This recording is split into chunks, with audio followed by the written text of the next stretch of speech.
নমস্কার আমার প্রিয় বন্ধুরা, কেমন আছো? তোমরা সবাই ভালো আছো, সুস্থ আছো, আমরাও ভালো আছি। আর আমার চ্যানেলে সবাইকে স্বাগত আর অনেক অনেক ভালোবাসা জানিয়ে ব্লগটা শুরু করছি। আর যারা আমার চ্যানেলটাকে সাবস্ক্রাইব করে দিয়েছো তাদেরকে তো অসংখ্য অসংখ্য ধন্যবাদ। আর যারা আমার ভিডিওগুলো দেখছো, কমেন্ট করে বলছো, তাদের কিন্তু অসংখ্য অসংখ্য ধন্যবাদ। আর যারা এখনও পর্যন্ত চ্যানেলটি সাবস্ক্রাইব করোনি, তো বন্ধুরা প্লিজ চ্যানেলটা সাবস্ক্রাইব করে দাও, করে দিয়ে ভালোবাসা দিয়ে যাও, দিয়ে পাশে থেকো আমার সব সময়। আর একটু সাথে থেকো, তাহলে একটু এগোতে পারবো আর একটু উৎসাহ পাবো ভিডিও বানাতে।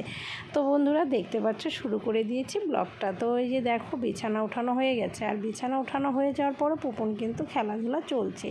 তো ভাবলাম আজকে একদম ঝাড়ু ঠাড়ু দিয়ে সব কিছু কমপ্লিট করে তারপরেই যাই রান্নাঘরের কাজটা করতে। আর পুপন তো খেলছে, ওকে মুখ ধুয়ে দিয়েছি, দিয়ে বিস্কুট খেয়েছে, ও হচ্ছে মুসলি খেয়েছে, খেয়ে দিয়ে এখনও খেলছে। তো খেলতে খেলতে আমার ওইদিকে খাবার দাবার বানানো হয়ে যাবে। তো পুপুনও ওইদিকে খেলুক, তো আমি ওইদিকে আর ঝাড়ু দেওয়াটা কমপ্লিট হয়ে গেলে এখন আমি নোংরাটাও তুলে নিচ্ছি, ফেলে দেবো, কারণ বাইরে জল আছে। তোমরা দেখতে পারো আমি কিন্তু একদম ডিরেক্ট নিয়ে চলে যাই, কারণ জল থাকলেই বৃষ্টি হয়েছিল, জলটা পড়ে আছে, তো জলটা মুছতে হবে, ভেজা আছে, তার জন্যই আমি ওই হাতলে করেই নোংরাটা ফেলছি আজকে। তারপরে চলে আসলাম রান্নাঘরের কাজ করতে। রান্নাঘরের কাজটা একটু লেটের দিকে শেয়ার করলাম তোমাদের দিকে। দেখতেই পাচ্ছ তো আমার রুটি বানানো হয়ে গেছে, আর এদিকে জল গরমও বসিয়ে দিয়েছি। তো বাটি বুটি সব ধুয়ে নিয়েছি। তার আগে কিন্তু আমি ঘর ঝাড়ু দিয়ে আমার হাত পা সব ধুয়ে এসেছি, ধুয়ে টুয়ে এসে তারপরেই রান্নাঘরে এসেছি। একটু পরিষ্কার পরিচ্ছন্নতাভাবে চলে, ছোটো বাচ্চা থাকলে তাহলে দেখবে কিন্তু ওদের পেটের সমস্যাটা একদমই হবে না। যত নোংরা কাজ করবে তো ততই হবে। আমি কিন্তু আমার বেবিকে তাই করি। ওর ভগবান না করুক, ওর একদমই এতটা সমস্যা হয়নি কোনো দিনও। এতটুকু বয়স হয়েছে, ও এখন পর্যন্ত ওর পেটের ফুড পয়জন হয়েছে, সেটা সমস্তটাই ওষুধ অ্যান্টিবায়োটিক থেকে হয়েছিল। এমনি যে একটা হওয়া, সেটা ওর হয়নি কোনো দিনও, কারণ আমি যথেষ্ট পরিমাণ পরিষ্কার পরিচ্ছন্নভাবেই চলি। আর পুপনকে তো অবশ্যই, তোমরা তো দেখোই আমার কাজগুলো আমি কিভাবে করি। কোনো দিনও কেউ কমেন্টে বলতে পারবে না যে না হ্যাঁ তুমি এইটা করেছো, তোমার বেবির জন্য ওটা খারাপ হবে, কোনো দিনও নয়। বাটির থেকে শুরু করে আমি সমস্ত কিছু ভালো করে ধুয়ে পরিষ্কার করে ফুটিয়ে তারপরে খাওয়াই। এখন তো ধরো বোতলটা একটু লেটে কয়েকদিন বাদে বাদে ফোটাই। আর আগে কিন্তু আমি একবেলা দুবেলা করে বোতল ফুটিয়ে যেতাম, যখনও দুধ খেত বোতলে। আর এখন তো সেটা খাচ্ছে না, তো এখন আমি কি করি 4-5 দিন, 2 দিন 3 দিন এরকম বাদে বাদে তো বোতলটা ফুটিয়ে নিই।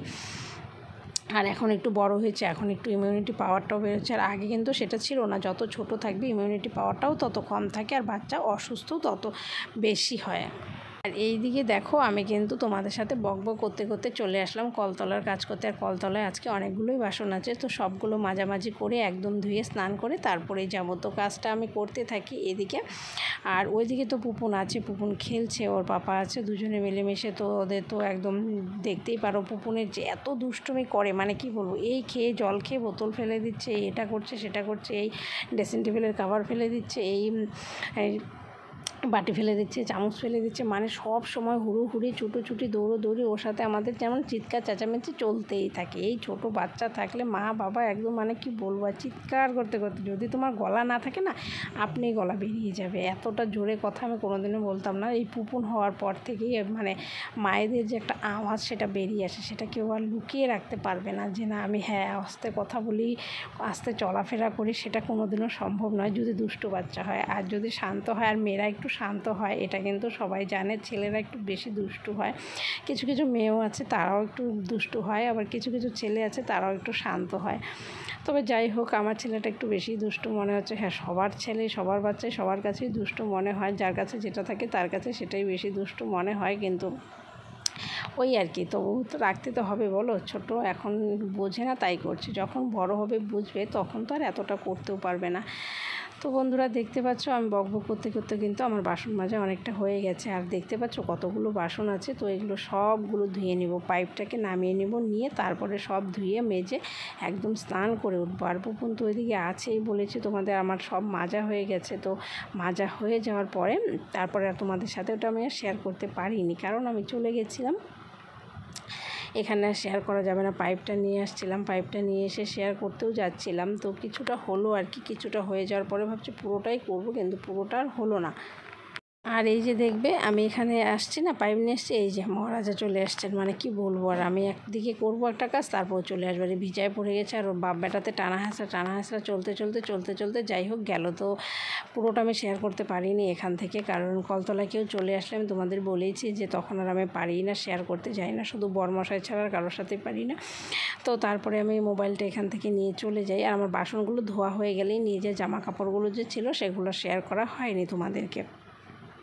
ভেবেছিলাম একটু অন্যরকমভাবে করব, কিন্তু হলো না। তো যাই হোক, তো আজকে তো তোমাদের বলেইছি যে আজকের কি টিপস ছিল, সেটা টিপসটা আমি বলিনি, বলেছিলাম বাচ্চাকে কি করে তোমরা ফুড পয়জন থেকে একদমই দূরে রাখবে। তো এইভাবে কাজগুলো করলে কিন্তু অবশ্যই বাচ্চাগুলো অসুস্থ কম হবে, একটু সুস্থ থাকবে। সুস্থ বাচ্চা সুস্থ মা থাকলে কি না ভালো লাগে বলো, সবারই ভালো লাগে, মনটা সবসময় ভালো লাগে। আর অসুস্থ হয়ে গেলে বাচ্চা কাচ্চা একদমই ভালো লাগে না, মায়ের মন একদম খারাপ হয়ে যায়। সারাদিন কি করবে না করবে একদম দিশেহারা, কোনো রকম কাজকর্ম করতে ভালো লাগবে না, খেতে ভালো লাগবে না, কিচ্ছু ভালো লাগে না এরকম। তারপরে এই যে দেখো আমার শুটিং অ্যাক্টিং শুরু হয়ে গেছে। তো আমি অনেক রকম করছিলাম, তো কোনোটাই হয়নি, তো এটাকে শেয়ার করছি তোমাদের সাথে। দেখো কি পাগল না হয়ে গেছি বোধহয়, এই ভিডিও করতে করতে মনে হচ্ছে পাগলই হয়ে যাবো একদিনকে। আর কত কিছু করবো বলো, তো করছি, ভালো লাগছে, সময় কাটছে এটাই। পুপুন ঘুমিয়ে যাওয়ার পরে আমার অনেকটা টাইম থাকে, আমি ঘুমোই না।